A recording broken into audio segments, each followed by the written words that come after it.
Presentadores y presentador: Ayala Hernández, Reina Evelyn; Espinosa Bonilla, Diego Manuel; López Díaz, Ana Paulina; Rangel Hernández, Stacy. Editoras: Camacho Olvera, Kelly y Beth; Gómez Moreno, Xochitl Nicole; Toribio Núñez, Miriam Guadalupe. La literatura es como aquel profundo pensamiento que sale desde el alma, es como aquel vago sueño que dice todo lo que nosotros pensamos. La historia de la literatura. Podemos decir que la literatura nació mucho antes de la escritura. En sus orígenes era oral. Los pueblos antiguos contaban historias para transmitir su cultura, explicar los fenómenos naturales o enseñar valores. Estas narraciones se recitaban en reuniones o ceremonias. Ejemplos muy conocidos de esta literatura oral son la Ilíada y la Odisea de Homero, que relatan las aventuras de héroes griegos como Aquiles y Ulises. También encontramos el poema de Gilgamesh, de Mesopotamia, considerado una de las primeras obras literarias de la humanidad. El tiempo apareció la escritura, y eso permitió conservar historias y desarrollar la literatura escrita. En la literatura clásica, sobre todo en Grecia y Roma, se establecieron los tres grandes géneros: la épica, la lírica y la dramática. En Grecia surgieron grandes autores como Esquilo, Sófocles y Eurípides en el teatro, y poetas como Safo en la lírica. En Roma, los escritores Virgilio, Horacio y Ovidio continuaron esas tradiciones, pero con su propio estilo. Esta literatura fluyó enormemente en la cultura occidental. Durante la Edad Media, la literatura se enfocó en la religión, la moral y el heroísmo. Era una época donde la mayoría de la población no sabía leer ni escribir, por lo que las historias seguían contándose en plazas o cortes. Los cantares de la gesta, como el cantar del Mío Cid, relataban las hazañas de héroes que representaban los valores de la época. También surgieron los romances y la poesía trovadoresca, donde los temas del amor y la fe eran muy comunes. Además, en esta época se escribieron textos religiosos como la Divina Comedia de Dante Alighieri, que mezclaba teología con poesía. Pues llegó el Renacimiento, entre los siglos XV y XVI, y con él un gran cambio en la forma de pensar. El ser humano volvió a ser el centro del arte y la literatura.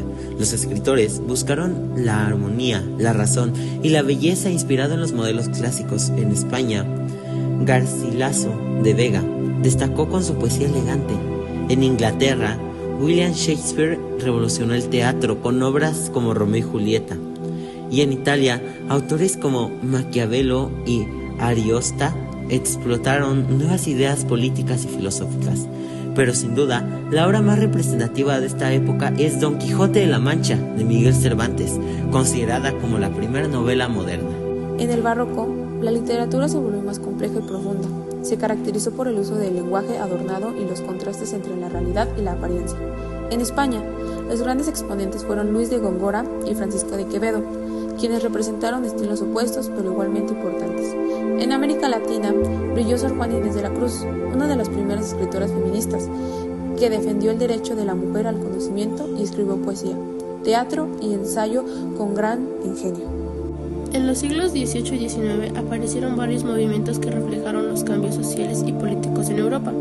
Primero, el neoclasicismo, que buscaba imitar la perfección del arte clásico y enseñar valores morales. Luego surgió el romanticismo, que rompió con las reglas y dio prioridad a los sentimientos, la imaginación y la libertad del individuo. Escritores como Goethe, Lord Byron y Víctor Hugo fueron figuras clave de este movimiento. Pues el realismo y el naturalismo se enfocaron en retratar la vida cotidiana tal como era, sin idealizarla. Los autores observaban cómo era la sociedad y mostraban los problemas de su tiempo. En esta etapa destacaron Gustave Flaubert, Benito Pérez, Émile Zola. En América Latina también surgió una literatura realista que mostraba la identidad nacional y los contrastes sociales de la región. En el siglo XX, la literatura cambió nuevamente con las vanguardias, movimientos que buscaban romper las estructuras tradicionales del lenguaje. Aparecieron nuevas formas de narrar, como el monólogo interior y la corriente de la conciencia. Autores como Franz Kafka, Virginia Woolf, James Joyce y Juan Rulfo exploraron temas como la soledad, el tiempo y la identidad.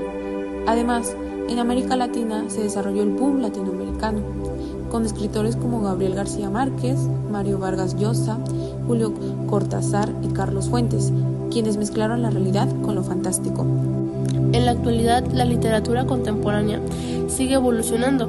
Hoy se abordan temas como la tecnología, la globalización, el feminismo, la ecología y la diversidad cultural. Los formatos también han cambiado. Ahora existen libros digitales, los audiolibros y las narraciones interactivas. Sin embargo, el propósito de la literatura sigue siendo el mismo: comunicar ideas, provocar emociones y conectar a las personas a través de las palabras. Muchos años uno cree que el caer es levantarse y de repente ya no te paras. En conclusión, la historia de la literatura es el reflejo de cómo el ser humano ha pensado, ha sentido y soñado a lo largo del tiempo, desde los mitos antiguos hasta las novelas modernas. Cada etapa nos enseña algo sobre nuestra identidad y nuestra manera de ver el mundo. Mira cómo te ha dejado esta vida antes de que pienses que vas a envejecer. Mira cómo te ha dejado esta historia antes de que pienses que vas a enloquecer. Mira que la vida no es eterna, en cualquier momento nos olvida. Caifanes.